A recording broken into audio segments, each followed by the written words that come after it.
तो सिंह लगन वाले जातकों के लिए हम चर्चा कर रहे थे राहु की प्लेसमेंट के बारे में। इस वीडियो में देखेंगे अब आपके थर्ड हाउस के लिए। मान लो अगर आपका सिंह लगन बनता है और आपके तुला राशि में थर्ड हाउस में अगर आपके राहु स्थित हैं, तो ऐसा राहु आपको किस प्रकार से प्रभावित कर सकता है। देखिए, थर्ड हाउस के राहु आपको बहुत ही ज़्यादा अच्छे तरीके से लाइफ में उभारेगा। कहीं ना कहीं ये आपके नेचुरल क्वालिटीज़ या नेचुरल हॉबीज़ को ही बढ़ाने का काम करेगा। थर्ड हाउस का राहु है तो ये बहुत ज़्यादा जिज्ञासु बनाएगा और काफ़ी ज़्यादा एक्टिव भी। लेकिन शुक्र का घर है, शुक्र का घर है तो क्रिएटिविटी को लेके आप ज़्यादा कहीं ना कहीं सक्षम होंगे। और ऐसा राहु है तो पब्लिक डीलिंग करना काफ़ी ज़्यादा आसान हो जाएगा, क्योंकि जो साइन है वो तुला है और तुला जो राशि है वो पब्लिक डीलिंग से रिलेटेड है। वास्तव में यहाँ राहु आपकी कम्युनिकेशन की क्वालिटीज, आपकी जो नेचुरल हॉबीज वगैरह हैं, नेचुरल जो आपका टैलेंट है उसी को इंक्रीज करने का काम करेंगे। अब इस हाउस में राहु हैं तो निश्चित तौर पे ही थर्ड हाउस की क्वालिटीज को ही वो काफ़ी मल्टीप्लाई करेंगे। इससे आपकी जो जिज्ञासा है वो चीज़ों को जानने, सीखने और समझने के प्रति और ज़्यादा बढ़ेगी और आप अपने आप को बहुत अच्छे से रिप्रेजेंट कर सकेंगे। थर्ड हाउस का राहु मोस्टली आपको सेल्फ डिपेंड होने में काफ़ी मदद करेगा। जीवन में आपको यात्राओं के थ्रू भी काफ़ी कुछ हासिल होगा। ऐसा राहु आपको घूमने फिरने की बहुत ज़्यादा इच्छा दे सकता है और साथ ही साथ बहुत सारी ऐसी हॉबीज़ दे सकता है जहाँ पर आप खुद को पहचान सकें और अपने नेचुरल टैलेंट को काम में ले सकें। यहाँ पे अब इस हाउस के जो लॉर्ड हैं वो शुक्र हैं, तो शुक्र की प्लेसमेंट आपके चार्ट में जरूर अच्छी होनी ही चाहिए। और राहु शनिवत चलते हैं तो शनि की प्लेसमेंट भी आपके चार्ट में ठीक होनी चाहिए।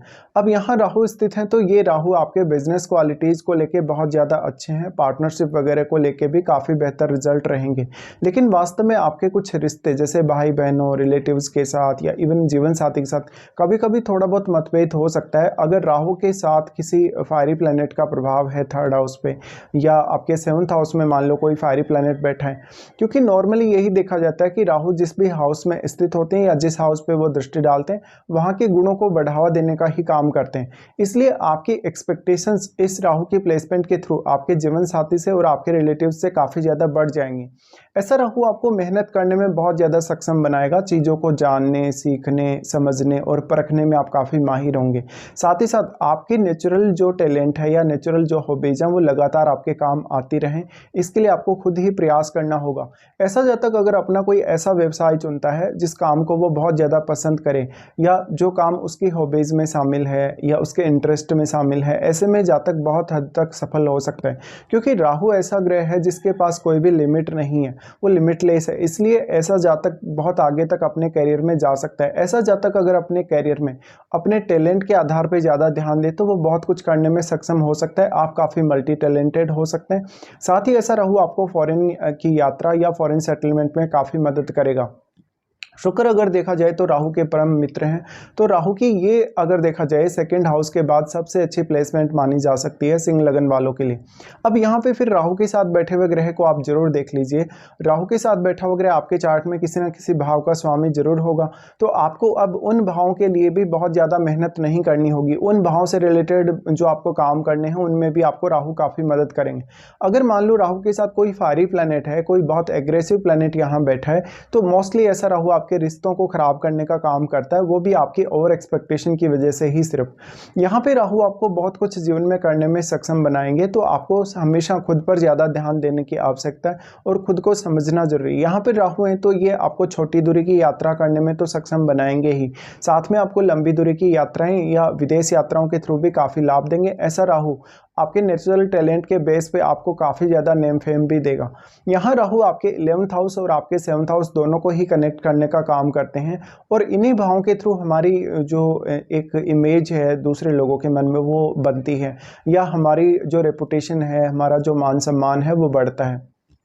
यहाँ राहु के साथ बैठे हुए ग्रह को देखिएगा, वास्तव में राहु उस ग्रह की क्वालिटीज़ को इंक्रीज करेंगे। अगर कोई फायरी या एग्रेसिव प्लैनेट है राहु के साथ तो आप मेहनत करने में उतने ही ज़्यादा सक्षम होंगे। भले ही ये जरूर हो सकता है कि आपकी मेहनत कभी कभी सही दिशा में नहीं होगी, आप में जल्दबाजी करने की प्रवृत्ति बहुत ज़्यादा होगी या एग्रेशन बहुत ज़्यादा होगा, जिससे आपको कुछ हद तक नुकसान भी होगा।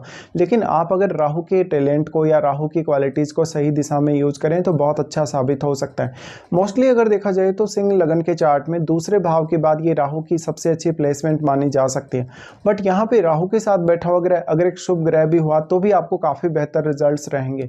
उसके बाद राहु के एस्पेक्ट्स के हिसाब से हम देखते हैं। एस्पेक्ट्स के हिसाब से बात करेंगे तो सबसे पहले राहु सप्तम भाव को एस्पेक्ट करेंगे, जहाँ पर वो अपने मित्र शनि के ही घर पर एस्पेक्ट कर रहे हैं। अगर मान लो आपका शनि अच्छी स्थिति में है तो ऐसा राहु आपको बिजनेस के थ्रू बहुत ज़्यादा नेम फेम दे सकता है, या बिजनेस के थ्रू आपको बहुत अलग पहचान दे सकता है, काफ़ी कुछ करने की जीवन में क्षमता दे सकता है, बहुत ज़्यादा मेहनती बना सकता है, बहुत ज़्यादा टैलेंट वगैरह दे सकता है। तो वो जो टैलेंट होगा वो नेचुरली होगा।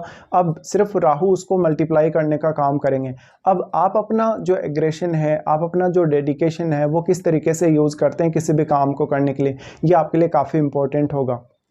राहु का यहाँ प्लेसमेंट होने की वजह से आपकी जिज्ञासा और सोचने समझने की प्रवृत्ति काफ़ी तेज़ी से बढ़ेगी और काम करने की प्रवृत्ति भी आपकी काफ़ी तीव्र होगी।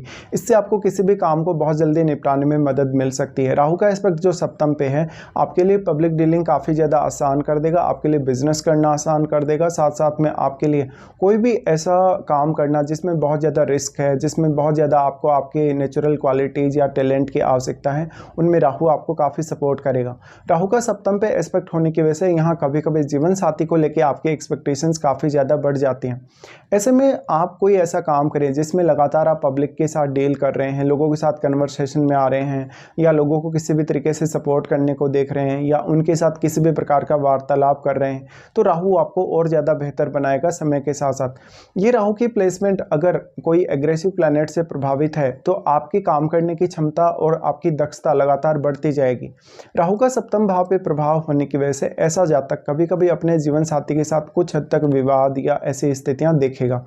अब उसके बाद राहु एस्पेक्ट करते हैं नवम भाव को। नवम भाव को एस्पेक्ट करेंगे अगर राहु, तो ये लंबी दूरी की यात्रा के लिए, विदेश यात्रा के लिए और आपकी हायर एजुकेशन के लिए बहुत ही ज़्यादा अच्छा होगा। ऐसा जातक एक बहुत ही अच्छा विद्वान बन सकता है, वो बहुत ज़्यादा जिज्ञासु होगा और जो वो सोचेगा या जो वो करने की कोशिश करेगा अपने जीवन में, उसमें राहु बहुत बड़ा रोल निभाएंगे। हालांकि नवम भाव में केतु स्थित होंगे, केतु के स्थित होते हुए आपको मंगल को जरूर देखना चाहिए। यहाँ पे अब केतु के साथ बैठा हुआ जो ग्रह होगा उसकी क्वालिटीज़ में भी कुछ हद तक कमी आएगी, तो यहाँ बट आपका जो फोकस है वो मेनली राहु पर रहना चाहिए, और आपका राहु के साथ बैठा हुआ ग्रह जो होगा उससे रिलेटेड काम करना भी आपके लिए काफ़ी आसान होगा। नॉर्मली अगर देखा जाए तो राहु जो एस्पेक्ट कर रहे हैं केतु पर, वो अपना केतु पर भी प्रभाव डालेंगे, लेकिन राहु के साथ जो प्लैनेट बैठा है आपके थर्ड हाउस में, क्योंकि उसकी क्वालिटीज़ मल्टीप्लाई हुई हैं, वो प्लैनेट मल्टीप्लाई हुआ है, तो वो ग्रह इतना ज़्यादा सक्षम है कि वो राहु की तुलना में केतु को ज़्यादा प्रभावित कर सके और केतु के साथ बैठे हुए ग्रह को भी। ऐसे में आपको केतु पर फोकस करना है या केतु के साथ बैठे हुए ग्रह पर फोकस करना है, तो आपको कहीं ना कहीं राहु के साथ बैठे हुए ग्रह का सहारा लेना होगा। राहु का एस्पेक्ट जो नवम पर है वो आपको काफ़ी जिज्ञासु बनाएगा, साथ साथ में आपको दूसरी संस्कृतियों, दूसरे धर्मों या अदर जो भी स्टेट्स में कल्चर है, वहाँ के रीति रिवाज हैं, उनके साथ आपको एडजस्ट होने में किसी भी प्रकार की दिक्कत नहीं होगी।